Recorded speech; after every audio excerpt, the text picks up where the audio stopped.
বলছি দেখো এই ফুলগুলোতে হবে তো? হ্যাঁ, কিন্তু জিপসিটা মনে হচ্ছে একটু কম হয়ে গেছে, জিপসিটা আর একটু হলে ভালো হতো। ঠিক আছে, আর গোলাপের তো কালারটা খুবই সুন্দর। ঠিক আছে, রেখে দাও, এতেই হয়ে যাবে। আজ তোমাদের পরিচয় করিয়ে দেব জয়িতার সাথে। দিনটা ছিল 29শে নভেম্বর।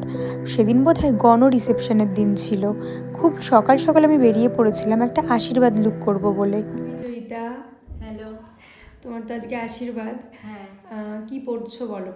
আমি হলুদ লাল শাড়িটা পরছি। আর এই শাড়িটা তো খুব সুন্দর। কি শাড়ি এটা?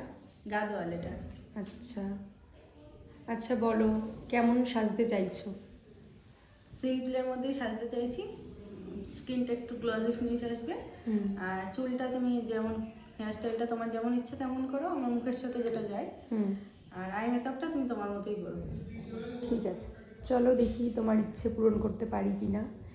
জয়িতার পছন্দ অপছন্দ সব কিছু জেনে নেবার পর আমি ওর মেকআপ করতে স্টার্ট করি। প্রথমে শাড়িটা আমি সুন্দর করে পরিয়ে নিচ্ছিলাম এবং তারপর পুরো মেকআপটা কমপ্লিট করে নিই। কিন্তু ওর একটু পছন্দ ছিল ওপেন হেয়ার স্টাইলের মধ্যে কিছু একটা করবে। ওর পছন্দ থাকলেও আমার কেন জানি না মনে হচ্ছিল বানের ওপরে কিছু একটা করি।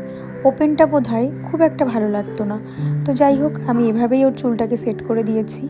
তোমরা পুরো মেকআপটা দেখো, দেখে জানিও জয়িতাকে কেমন লাগছে। আমি যখন প্রথম এই লুকটা স্ট্যাটাস দিই তখন তোমরা অনেকেই আমাকে অনেক ভালোবাসা দিয়েছো, তার জন্য তোমাদের সবাইকে ধন্যবাদ। এবং যারা এরকম সুন্দর সুন্দর লুক তোমাদের স্পেশাল দিনে করতে চাইছো তারা ঝটপট আমার সাথে কন্ট্যাক্ট করো এবং তোমাদের স্পেশাল দিনের জন্য বুক করে ফেলো।